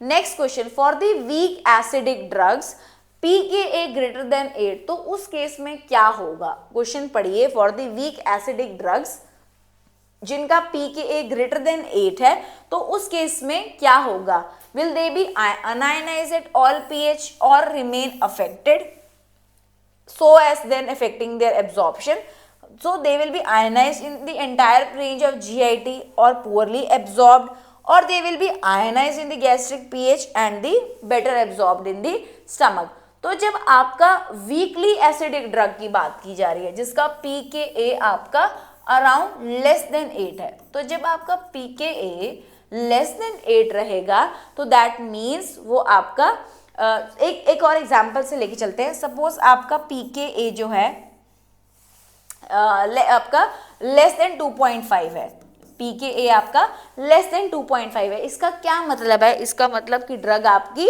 स्ट्रांगली एसिडिक है, राइट। यहाँ pKa 8 है तो हमने बोला ये वीकली एसिडिक है, तो जितनी स्ट्रांगली एसिडिक रहेगी it will ionize at all pH, जिसकी वजह से उसका एब्जॉर्प्शन जो है वो पुअर हो जाएगा, राइट। अगर आप pKa बात करते हैं अराउंड 2.5 टू 7.5, तो ये क्या होंगी आपकी वीकली एसिडिक होंगी। वीकली एसिडिक होंगी तो वो क्या रहेंगी आपकी अनआयनाइज रहेंगी, जिसकी वजह से वो रैपिडली एब्जॉर्ब हो जाएंगी। तो यहाँ पर तो pKa आपका 8 गिवन है, तो 8 और भी ज्यादा वीकली एसिडिक ड्रग होंगी, राइट, जो कि आपकी अनआयनाइज रहेंगी, साथ ही साथ उनका एब्जॉर्प्शन जो है वो बेटर हो जाएगा, राइट। तो इसका करेक्ट आंसर जो रहेगा आपका ऑप्शन नंबर ए रहेगा। They are unionize because of their very weakly acidic nature, right, and hence absorption will be rapid. Okay, next question, see here I just mentioned the ranges, and here the example of the molecules are also mentioned to you. You can just have a glance at it. So the pKa was less than 2.5 indicates the compound is strongly acidic, which will be ionized at all pH ranges. Hence the absorption will be very poor. जब आपके 2.5 से 7.5 के बीच में बात की जा रही है वीकली एसिडिक होगा। pKa और एसिडिक नेचर का कोरिलेशन तो आप जानते हैं, तो this will B un-ionised eight all pH, जिसकी वजह से उसका क्या होगा, एब्जॉर्प्शन फास्टर हो जाएगा, राइट। जब आपका pKa ग्रेटर देन 8 हो जाएगा, very weakly acidic will also remain un-ionised eight all pH and the absorption will be rapid. Okay, चलिए नेक्स्ट क्वेश्चन पे चलते हैं। तो नेक्स्ट क्वेश्चन में आपको लिस्ट दी गई है मैच करने के लिए, जहां activator, curing agent, accelerator, filler दिए गए हैं, साथ ही साथ आपके कुछ एग्जाम्पल्स दिए गए हैं। ये सब आपके रबर प्रोडक्शन, रबर क्लोजर्स में आपके काम आते हैं। तो एक्टिवेटर, जो आपके एक्टिवेटर का काम करते हैं वो आपके होते हैं रबर क्लोजर्स के, बेसिकली रबर प्रोडक्शन में आपके स्टीरिक एसिड करता है। और कौन काम करता है, आपका जिंक ऑक्साइड भी काम करता है, नोट डाउन कर लीजिएगा, जिंक ऑक्साइड भी आपका काम करता है एज एक्टिवेटर। तो पी का आपका सेकंड, इतना भी मतलब एक ऑप्शन भाई बिल्कुल पता था, तो करेक्ट आंसर आप समझ सकते थे ऑप्शन ए हो जाएगा, और किसी में पी का सेकंड है ही नहीं। बट कई बार क्वेश्चन में ऑप्शंस भी गलत, एनटीए भी कई बार आपके ऑप्शंस को ड्रॉप कर चुकी है, तो एक बार और देख लेते हैं। क्यूरिंग एजेंट, ये क्यूरिंग एजेंट क्या होता है, वल्कनाइजिंग एजेंट आपने सुना है, वल्कनाइजिंग एजेंट को ही ये क्यूरिंग एजेंट बोलता है, जिसमें आपकी सारी पर ऑक्साइड्स आते हैं, जिसमें सल्फर भी आता है, आपने पक्का पढ़ा होगा सल्फर का, तो एग्जांपल वल्कनाइजिंग एजेंट में पढ़ा होगा, और पर ऑक्साइड्स, ये सारे आपके क्यूरिंग एजेंट, जिसको हम वल्कनाइजिंग एजेंट भी बोलते हैं। तीसरा आपका एक्सेलरेटर आ गया। एक्सेलरेटर्स जो हैं जिनको हम आपका, जिसमें आपका आई थिंक एग्जाम्पल्स आएगा ऑप्शन नंबर क्यू, आपका आर का आएगा ये जिंक डाइब्यूटाइल थियोकार्बामेट। तो क्यूरिंग एजेंट जो आपके एक्टिवेटर्स होते हैं, सॉरी वल्कनाइजिंग एजेंट होते हैं, एक बार चेक कर लीजिएगा उसमें कौन कौन से आते हैं। इसके अलावा आपके इलास्टोमर्स अगर पूछे जाते तो आप इनके ऑप्शंस में अगर एक इलास्टोमर का ऑप्शन होता तो आप नियोप्रीन को टिक करते। नियोप्रीन एक इलास्टोमर है, ऑल्दो इसका दूसरे में ऑप्शन नहीं है, पर इसको नोट डाउन कर लीजिएगा, ठीक है जी। फिलर बच गए तो कार्बन ब्लैक ही सबसे बढ़िया फिलर आपका होता है, राइट। इसके अलावा अगर आपका क्ले भी पूछा जा सकता था कार्बन ब्लैक की जगह तो नोट कर लीजिएगा, ठीक है। कुछ एग्जांपल्स आप नोट भी कर लीजिए साथ साथ, यू नेवर नो क्वेश्चन कहाँ से घूम के कब इसमें से आ जाए। हालांकि एक्सेलरेटर का एग्जैक्ट ये वाला जो एग्जाम्पल है this is not very much clear, और भी होते हैं जो इससे इंपॉर्टेंट है, बट बाकी सबका हमें क्लियर था तो एक ऑप्शन का थोड़ा बहुत गेस लग जाता है, ठीक है। चलिए, तो करेक्ट आंसर आपका ऑप्शन पहला था। यहां देख लेते हैं नियोप्रीन नेचुरल रबर, ये टेबल जरूर देख लीजिएगा कम से कम।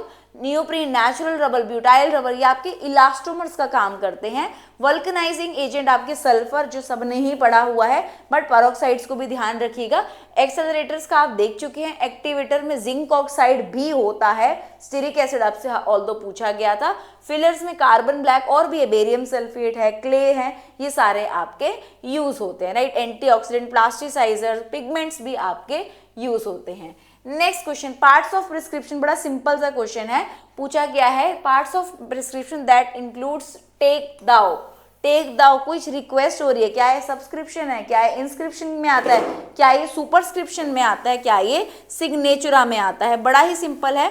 तो पार्ट्स ऑफ प्रिस्क्रिप्शन आपको क्लियर होना चाहिए। सबसे पहले क्या आता है आपका, सुपरस्क्रिप्शन आता है। सबसे पहले आपका क्या आता है, सुपरस्क्रिप्शन आता है,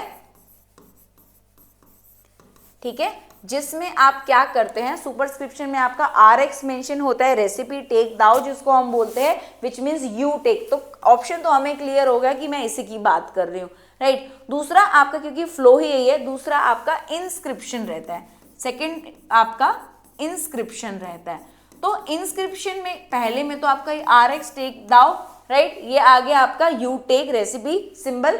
सेकंड आपका इंस्क्रिप्शन रहता है, इंस्क्रिप्शन में आपके जितने भी आपकी क्वांटिटी प्रिस्क्राइब ड्रग्स की आपकी मेंशन होती है वो सारी आपकी इंस्क्रिप्शन में आ जाती है। तीसरी आपकी सब्सक्रिप्शन आता है।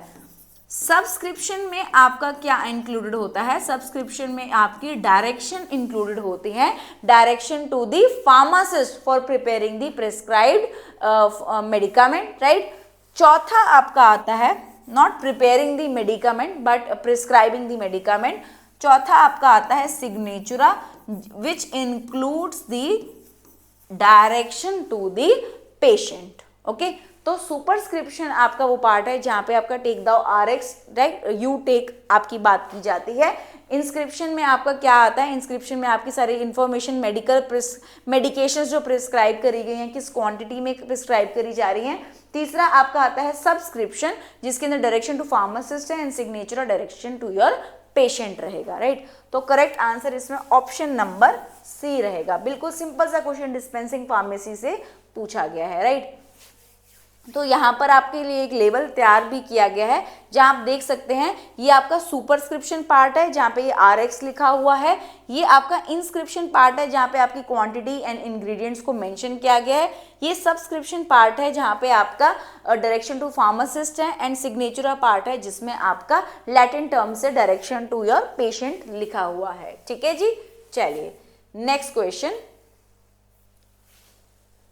Which of the following drugs can be imported without a license? I think अभी recently GPAT 2022 में भी मैंने आपको एक लिस्ट बताई थी जिसमें मैंने आपसे कहा था कि कुछ ड्रग्स को आप एक लाइसेंस की तरह से इंपोर्ट कर सकते हैं, कुछ को आप विदाउट लाइसेंस कर सकते हैं और कुछ को आप बिल्कुल प्रोहिबिटेड होती है कि हम उन्हें इंपोर्ट कर सके। तो अगर आपको याद है तो ठीक है, वरना मैं वही एग्जाम्पल दोबारा कोट करूंगी। जितने भी आपकी एडल्टरेटेड, मिसब्रांडेड, स्पूरियस ड्रग्स होते हैं उनको आप इंपोर्ट नहीं कर सकते। तो आपके ऑप्शन में specified drug schedule H, X, drugs in the schedule C1 required for manufacturing not for medicinal use, drugs in the schedule C same है, C1 था या C है फॉर द मेडिसिनल यूज। अच्छा, आपको ध्यान होगा मैंने आपको इंसुलिन का एक एग्जाम्पल और कुछ ड्रग्स के एग्जाम्पल थे कि किन्हें हम इंपोर्ट कर सकते हैं। तो वो ड्रग्स जिनका कोई मेडिसिनल पर्पस रहेगा, right, ready to use medicine होंगी, साथ में जो पर्पस रहेगा उनको आप विदाउट लाइसेंस इंपोर्ट नहीं कर सकते। तीसरा, अगर आपके कोई एक्सीपिएंट्स हैं, राइट, कोई टेस्टिंग के लिए आपने एक्सीपिएंट्स वगैरह कुछ भेजे हैं, वो आप बिना लाइसेंस के बिल्कुल कर सकते हैं, राइट। तो शेड्यूल C1 जिसमें आपके कोई मेडिसिनल यूज ना हो उसको ही आप इंपोर्ट कर सकते हैं। ये सारे आपके लाइसेंस के बिना इंपोर्ट नहीं हो सकते और बिल्कुल आपके प्रोहिबिटेड होते हैं adulterated, misbranded and spurious drugs, right. तो रेडी टू यूज मेडिसिन जो भी होंगी, जितनी भी आपकी शेड्यूल H में आएंगी, X वाली जो होंगी, बिना लाइसेंस के आप बिल्कुल भी इंपोर्ट नहीं कर सकते। ओनली नॉट मेडिकल यूज आप इंपोर्ट कर सकते हैं, या फिर कोई एक्सीपिएंट्स होंगे उनको भी आप जो है वो विदाउट लाइसेंस इंपोर्ट कर सकते हैं, राइट। नेक्स्ट क्वेश्चन थोड़ा बड़ा है, क्वेश्चन बिल्कुल हमारी प्रिपरेशन से भी बड़ा लग रहा है मुझे तो, लेकिन है बड़ा सिंपल। तसल्ली से इस क्वेश्चन को पढ़िए। पहले तो सबसे पहले क्वेश्चन कहता है the initial concentration of a drug decomposing according to first order. थोड़ा तोड़ तोड़ के पढ़ते हैं। तो पहली तो ये फर्स्ट ऑर्डर काइनेटिक्स की बात कर रहा है, ठीक है जी। ऑर्डर ऑफ काइनेटिक्स, आपको कोई कंसंट्रेशन गिवन है तो इनिशियल कंसंट्रेशन मान लेते हैं फर्स्ट ऑर्डर में 28 यूनिट्स पर ml, which decomposes at a rate k obtain from any Arrhenius plot. आपको यहाँ पे R इनवर्स लिखा हुआ है, रेट k की वैल्यू गिवन है, फर्स्ट ऑर्डर है 2.09 इंटू 10 की power -5 at a temperature. Previous experimentation has shown that the concentration of drug falls below इतना। तो इसका मतलब आपकी concentration जो है that has fallen below इतना। अगर आपकी पहले concentration A0 थी तो अब क्या होगी, A0 माइनस X हो जाएगी, राइट। A0 माइनस X हो जाएगी आपकी, जो कि आपकी बोला गया है that it has fallen below 15, right. इसमें इनिशियल कंसेंट्रेशन में से आपका माइनस करके फाइनल कंसेंट्रेशन आई गई है, तो वो दैट हैज फॉलन बिलो आपकी 15। थर्ड इसमें पूछा गया है what expiration date should be assign to this product. That expiration date is in the terms of hours, यहाँ पर मेंशन करी गई है। बड़ा ही सिंपल रेट इक्वेशन का आपका फर्स्ट ऑर्डर का फॉर्मूला क्या बोलता है, T is equals to 2.303 upon k log, आपको ध्यान होगा log A upon A minus x. बस यहाँ पर आपने वैल्यूज पुट करनी है, वैल्यूज को यहाँ सिंप्लीफाई कर दे। कैलकुलेशन बिल्कुल थोड़ी सी लंबी हो सकती है पर कंफ्यूज क्वेश्चन की लेंथ से नहीं होना था। सिंपल वैल्यू आपकी फर्स्ट कंसेंट इनिशियल आपकी गिवन है यहाँ पर 28 और A माइनस एक्स का आपकी गिवन है 15। आपकी k की वैल्यू गिवन है 2.09 इंटू 10 की पावर -5। सिर्फ वैल्यू पुट करके आपको इसमें आंसर निकालना था, राइट। थोड़ा बहुत लॉगरिथमिक में कंफ्यूजन हुआ है कुछ, एक बार कैलकुलेट जरूर कीजिएगा। करेक्ट आंसर आपका ऑप्शन डी है।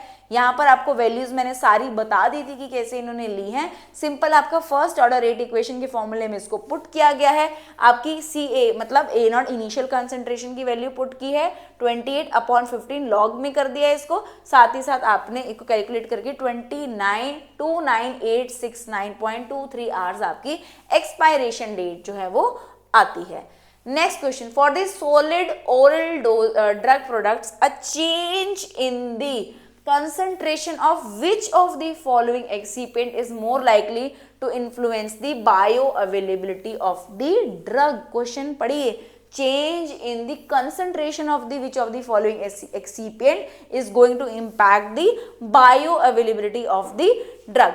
तो सबसे पहले हमारे जो एक्सीपिएंट्स रहते हैं उनमें से एक बड़ा ही खास एक्सीपिएंट है जो कि एक लुब्रिकेंट है, राइट। ये लुब्रिकेंट की अगर हम क्वांटिटी एक्सेस में कर दें तो उससे क्या पाया गया है कि जो ड्रग डिसोल्यूशन होता है वो रिटार्ड हो जाता है। अगर आपका ड्रग डिसोल्यूशन रिटार्ड होता है तो बिल्कुल से बिल्कुल ड्रग एब्जॉर्प्शन भी आपका स्लो हो जाएगा, जो कि आपकी बायो अवेलेबिलिटी को अफेक्ट करेगा। तो इस एक्सप्लेनेशन में मैंने एक हिंट छुपाया है, मैंने कहा है वो एक्सीपिएंट एक लुब्रिकेंट है। ये लुब्रिकेंट आपका जब हम एक्सेस क्वांटिटी में ऐड कर देते हैं तो वो फॉर्मुलेशन के ड्रग डिसोल्यूशन को रिटार्ड कर देता है।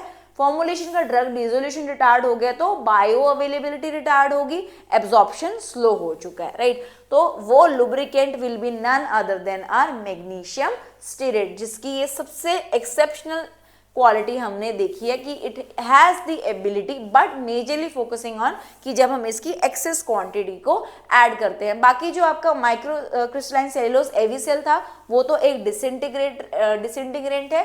ग्लाइडेंट्स आपके आपने पढ़े, राइट। आपके डाइल्यूएंट्स आपने देखा, लैक्टोज, स्टार्च, मैनिटोल सारे उसमें आएंगे। लुब्रिकेंट्स में सिर्फ मैग्नीशियम स्टीरेट था ऐसा जिसका आप लोड कर सकते हैं when it is used in the excess quantity. What is going to happen, the formulation dissolution will be retarded, which will have a direct impact on the absorption and thus it will affect your bioavailability. Okay, चलिए next question पे। यहाँ फिर से हमारी match it आ गए हैं, लेकिन यहाँ पर हमारी लैटिन टर्म्स पूछी गई हैं। बड़ा ही सिंपल क्वेश्चन है, सही है। तो सबसे पहले आपका ऑप्शंस देख लेते हैं। आपका into the left ear, right eye, for the left eye. तो हमें पहले इजी सॉर्ट करने में होगा राइट आई और लेफ्ट आई वाले, राइट।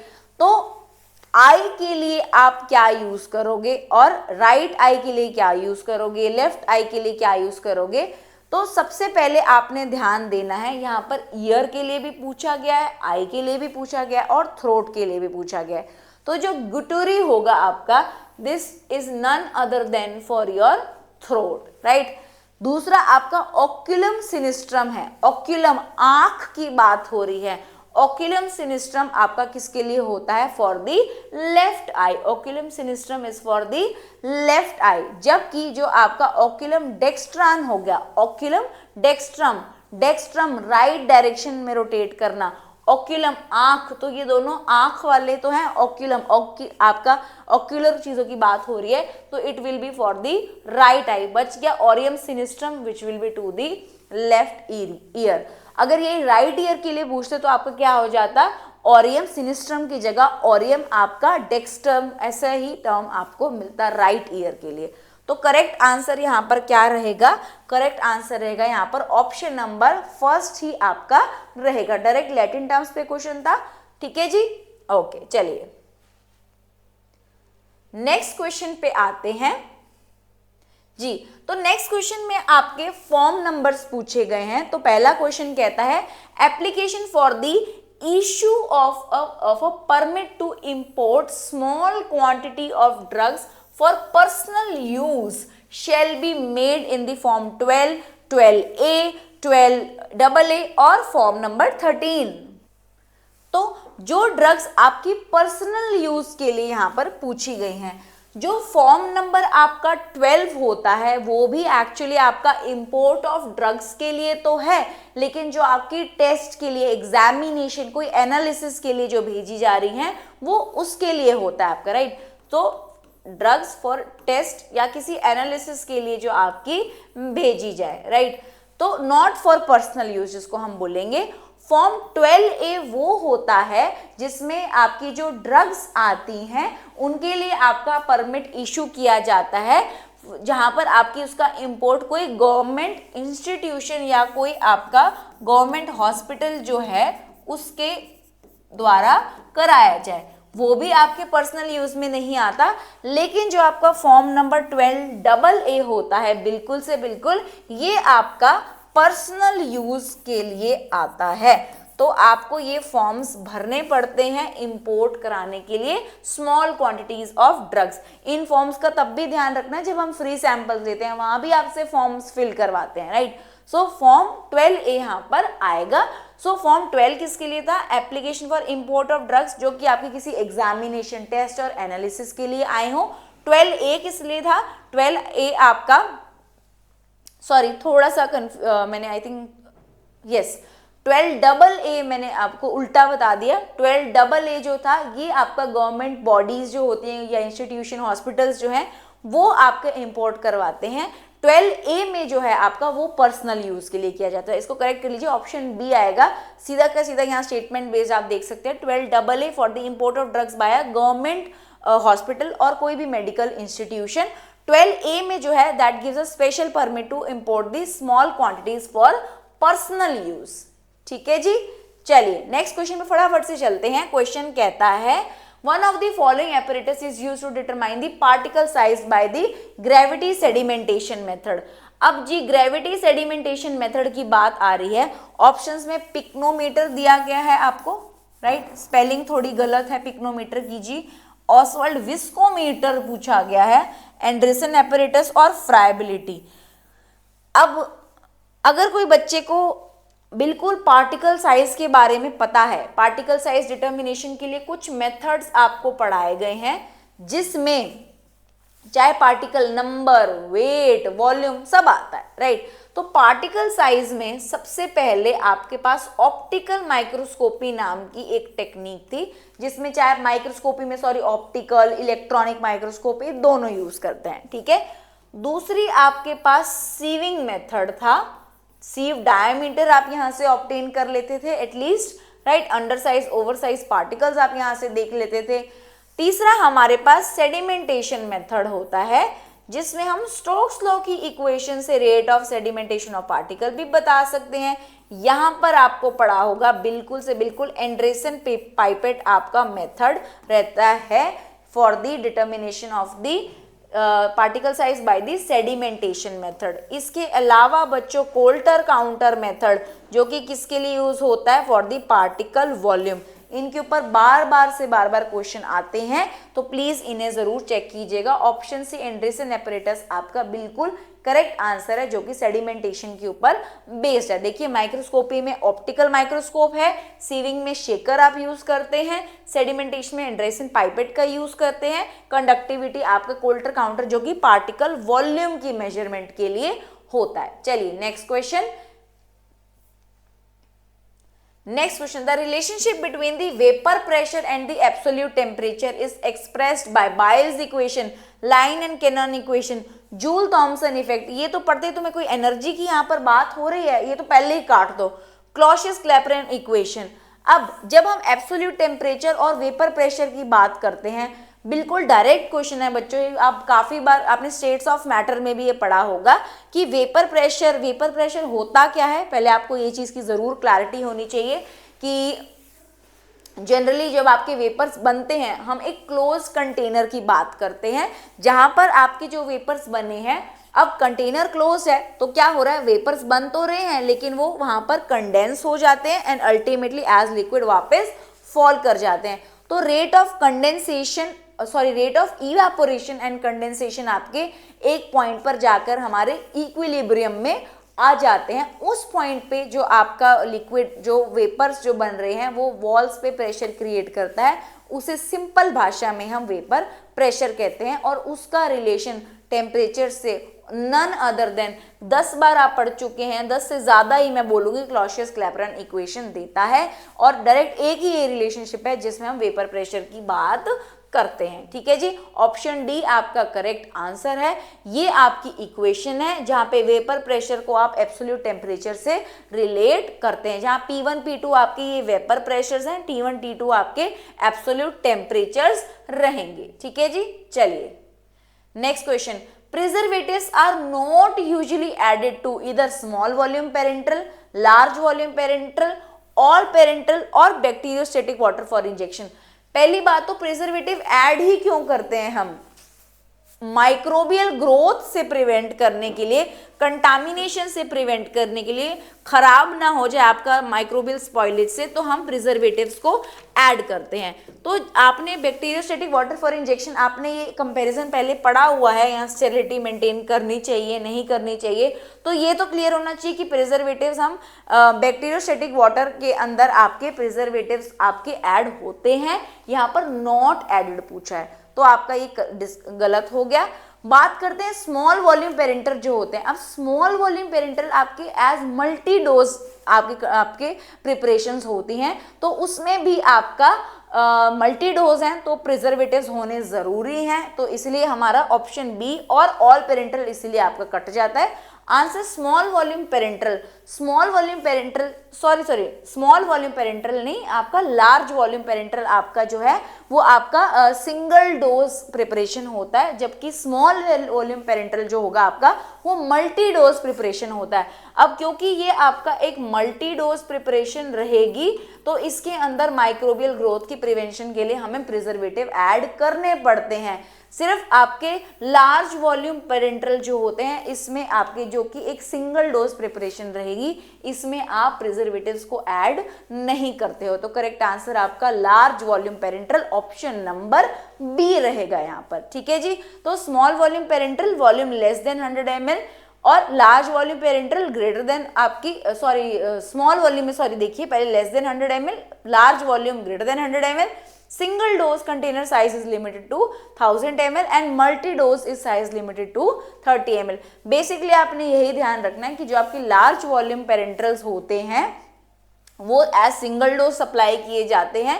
सिंगल डोज सप्लाई होने के कारण आपका उसमें पेरेंटल्स की रिक्वायरमेंट, प्रिजर्वेटिव्स की रिक्वायरमेंट ज़्यादा नहीं रहती है, जबकि सिंगल डोज के लिए आपकी स्मॉल वॉल्यूम पेरेंटल के लिए जिसमें मल्टीपल डोज आपकी रहती है उसमें आपकी रिक्वायरमेंट रहती है। नेक्स्ट क्वेश्चन शेड्यूल के ऊपर है, बड़ा ही सिंपल सीधा सपाट क्वेश्चन है भाई, इसको तो तुम करेक्ट कर दो, बहुत सिंपल, इतनी ज्यूरिस तुमने पढ़ ली, शेड्यूल एम की बात हो रही है, मैं तो स्टेटमेंट्स पे भी नहीं जा रही, सीधा ये इतनी नौबत आ जानी चाहिए कि आपको ऑप्शंस देखे बिना पता होना चाहिए ये शेड्यूल किसको रेफर करते हैं। शेड्यूल एम सुनते ही जीएमपी आ जाता है, इतने सारे इसके सब पार्ट्स आते हैं, तो यहाँ ढूंढो जीएमपी कहाँ है, ये लिखा हुआ, तो पी का आपका सेकंड हो गया, सीधा का सीधा।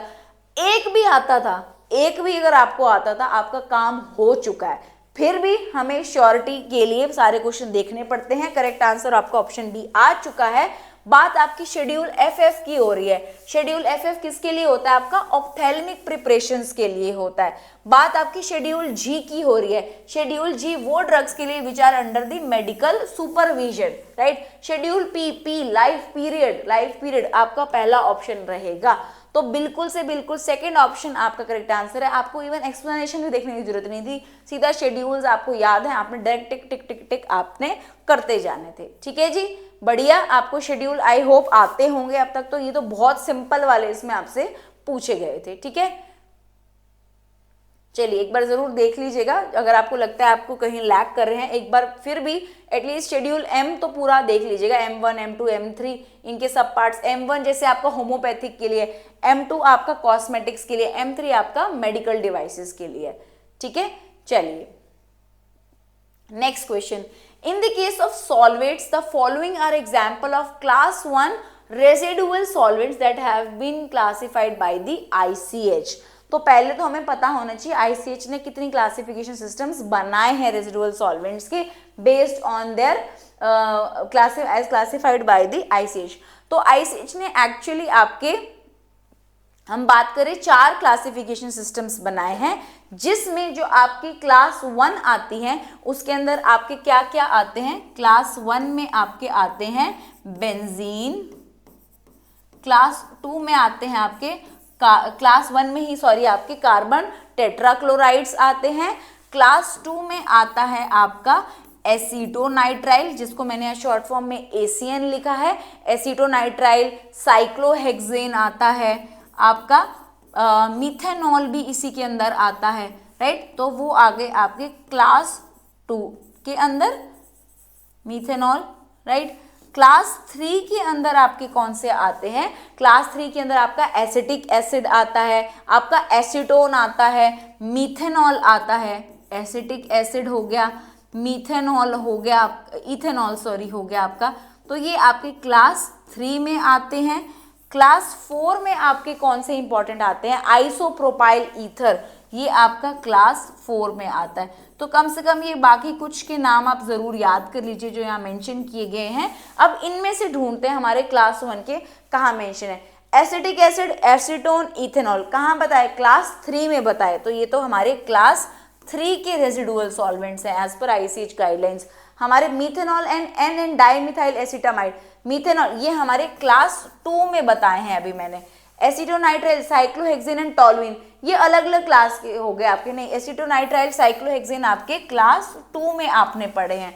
बच गया benzene, carbon tetrachloride and 1,2 dichloroethane, ये आपके क्लास 1 रेजिडुअल सॉल्वेंट्स में आपके आते हैं। तो करेक्ट आंसर बच्चे क्लासिफिकेशन के हिसाब से पहला रहेगा, ऑप्शन ए आपका बिल्कुल करेक्ट है। तो एक बार इन क्लासिफिकेशन सिस्टम को जरूर देख लीजिएगा, राइट, जिसमें आपकी रेजिडुअल सॉल्वेंट्स क्लास 1 में पुट कौन कौन से किए गए हैं, क्लास 2 में कौन से पुट किए गए, जो इंपॉर्टेंट है वो मैंने ऑलरेडी आपको लिखकर दे दिए हैं। ठीक है जी, चलिए next question, compendium of the pharmaceuticals and specialties in the international drug compendium form from German pharmaceutical association, Australian pharmaceutical association, Indian pharmaceutical association या Canadian pharmaceutical association.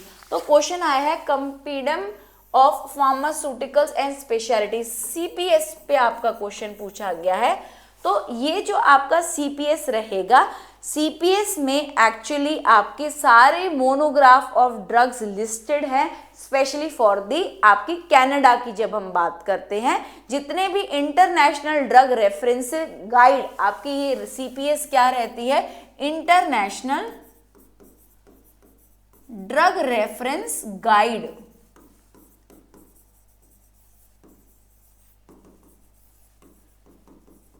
Right, international drug reference guide रहेगी आपकी, right, which is published by the Canadian pharmacist association, right. तो correct answer आपका option number D था। इसमें included क्या क्या होता है, इसमें सारी doses, form, strength, indication, contraindication, adverse effect, सारी चीजें आपकी मेंशन की जाती हैं। तो करेक्ट आंसर आपका ऑप्शन नंबर डी रहेगा। ठीक है, आपका CPS की जब बात कर रहे हैं, ये आपकी कनाडा फार्मास्यूटिकल एसोसिएशन से बात की जा रही है, जिसके अंदर आपकी एक हेल्थ, जिसको हम गाइड ज्यादा बोलते हैं, जिसमें हमारी सारी ड्रग की इंडिकेशंस के बारे में आपको बताया जाता है। Next question, which of the following ICH harmonized tripartite guidelines are related to stability, provide approaches that allows bracketing and matricing designs, bracketing and matricing designs testing. This is especially important when a new drug product is to be commercialized with the multiple strength in multiple packaging configuration. Such big question can easily confuse you. तो हमें तोड़ना पड़ेगा इन options को Q1F, D, B, A। तो जब हम Q1F की बात करते हैं, ये भी आपकी स्टेबिलिटी गाइडलाइंस तो है, stability data package for registration application specially for class 3 and class 4 climatic zones की जब हम बात करते हैं, राइट। जो आपकी Q1A रहेगी, ये आपकी स्टेबिलिटी टेस्टिंग फॉर किसके लिए रहती है, फॉर आपकी न्यू ड्रग प्रोडक्ट्स के लिए रहती है, न्यू ड्रग प्रोडक्ट्स के लिए आपकी रहती है, ऑप्शन Q1A, राइट। तो Q1F, Q1A गया। Q1B क्या रहती है, फोटो स्टेबिलिटी टेस्टिंग। Q1B में क्या आता है आपका, फोटो स्टेबिलिटी टेस्टिंग आपकी आती है। तो Q1A में न्यू ड्रग प्रोडक्ट्स की बात करी जाती है, उनकी स्टेबिलिटी टेस्टिंग की सब्सटेंसेस एंड प्रोडक्ट्स। Q1B में आपकी photo stability of new drug substances and products. सिर्फ Q1D है जहां पर आपको ये ब्रैकेटिंग और मैट्रिसिंग, ये क्वेश्चन पहले भी अलग तरीके से पूछा गया है। ये ब्रैकेटिंग एंड मैट्रिसिंग डिजाइंस देखते ही आपको Q1 और स्टेबिलिटी गाइडलाइंस की बात हो रही है, तो आपने Q1D को डायरेक्ट आपका ऑप्शन जो है वो सही माना जाएगा, राइट। तो करेक्ट आंसर आपका ऑप्शन नंबर बी रहेगा। ठीक है, यहाँ पर आप देख सकते हैं सारी गाइडलाइंस जो मैंने आपको बताई हैं, इसके अंदर कहीं ना कहीं वो मेंशन है। ओके, चलिए next question, for depot injection in which drug is slowly released over weeks और months, which bio equivalent study design is used. अब जब हम यहां पर बात कर रहे हैं डिपोट इंजेक्शन, जिनका जो रिलीज है ओवर वीक्स और मंथ्स तक चलने वाला है, बताओ जी कौन सा इसका डिजाइन आपका लगना चाहिए स्टडी डिजाइन का। तो सबसे पहली बात, जब हम बात करते हैं वीक्स और मंथ्स तक की रिलीज की, तो हमें एक पैरेलल डिजाइन जो है आपका वो चलाना पड़ता है, राइट। तो यहाँ पर आपका मल्टी डोज डिजाइन मेंशन है नहीं, मैंने अभी आपसे बोला डिपोर्ट इंजेक्शंस के लिए स्पेशली जब हम बात करते हैं ड्रग्स जिनका लॉन्गर एलिमिनेशन हाफ लाइफ है, तभी जाके तो वो आपकी वीक्स और मंथ्स तक जाके आपके सस्टेन कर पा रही हैं। तो उनके लिए जो स्लोली रिलीज होते हैं ओवर द टाइम, उनके लिए आपका एक टेस्ट और एक रेफरेंस प्रोडक्ट को रख दिया जाता है, जिनको हम पैरेलल डिजाइंस के अंदर आपका पुट करते हैं। तो ऑप्शन नंबर सी आपका बिल्कुल direct and correct question answer रहेगा, ऑप्शन सी। तो आपका सिर्फ यहाँ हिंट ही ये डिपोर्ट इंजेक्शंस पे था। तो डिपोर्ट इंजेक्शंस में non replicate and parallel design आपका यूज होता है for the drugs which have high elimination half life, जो कि डिपोर्ट इंजेक्शंस की होती है। It slow releases for a period of months और weeks. Okay, now last question, match the list. अच्छा जी, option A brass, stainless steel, कीबश, bronzes. आपको एलॉयज के बारे में अगर बड़ा सिंपल भी पता है, ये क्वेश्चन कुछ नहीं है। Brass is an alloy of what? Brass is an alloy of copper and zinc. चलिए ऑप्शन में है, बिल्कुल है, तो पी का आंसर हमारा फिफ्थ हो गया। अब क्या इसमें पहले ढूंढ लेते हैं पी का फिफ्थ आंसर सिर्फ पहले ऑप्शन में। आप देखो जो क्वेश्चन जितना कॉम्प्लिकेटेड दिखता है उतना ही सिंपल उसका आंसर होता है हमेशा। एक ही ऑप्शन ऐसा रखा गया है जिसके अंदर अभी आपने पहले भी देखा, या एक ऑप्शन से आपका पूरा क्वेश्चन अटेम्प्ट हो रहा था, राइट। दूसरा भी मैं आपको बोलूं ब्रोंज, आपने पढ़े होंगे एलॉयज में, ब्रोंज कॉपर एंड टिन का एलॉय होता है। तो यहाँ पर देख लेते हैं कॉपर एंड टिन, एस का फर्स्ट, बिल्कुल ठीक बात है यहाँ पर। अच्छा, यहाँ पर स्टेनलेस स्टील की बात करी गई है। ये जो स्टेनलेस स्टील तो है समझ में आता है, ये 18 और 8 क्या है?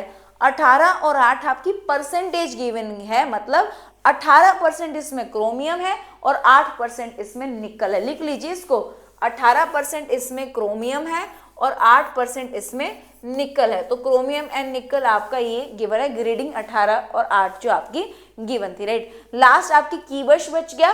कीबश आपके क्या होते हैं? ये आपके रिजिड मटेरियल्स होते हैं जो कि आपके प्लास्टिक्स बनाने के, आई थिंक पाइप्स वगैरह बनाने के काम आते हैं। तो अगर आपको नहीं भी क्लियर था, सिर्फ एक बेसिक नॉलेज ऑफ एलॉय से आप कर सकते थे ये आंसर को करेक्ट। तो करेक्ट आंसर फटाफट से देख लेते हैं। करेक्ट आंसर आपका पहला ही रहेगा, ऑप्शन ए, ठीक है जी। तो स्टेनलेस स्टील का ग्रेड कंफ्यूज जरूर कर सकता था। 18/8 का क्या मतलब है आपका? 18% of chromium and 88% of the निकल। ब्रोंज और ब्रांस क्लियर है कि बस आपका रिजिड मटेरियल है जो कि आपके गियर्स, बियरिंग्स और फिनोलिक प्लास्टिक्स बनाने के काम आता है, ठीक है। तो that's it for our GPAT 2021 pharmaceutics section. I hope you have solved it alongside and you have got an idea of the important topics which are again repeating. I still say from the physical pharmacy, every time in every paper I have seen, from the time dependent, time independent, non-Newtonian systems, the one or the other question is definitely there. From Latin terms the questions are also coming. From the states of matter, Cauchy-Clapeyron equation, repeatedly one or the other way in the matched form, equation to name form has been asked. So you see the pattern here, okay. These pattern will help you to give an analysis to yourself on what topics to look at the most, okay. Thank you so much. We'll meet in the next class.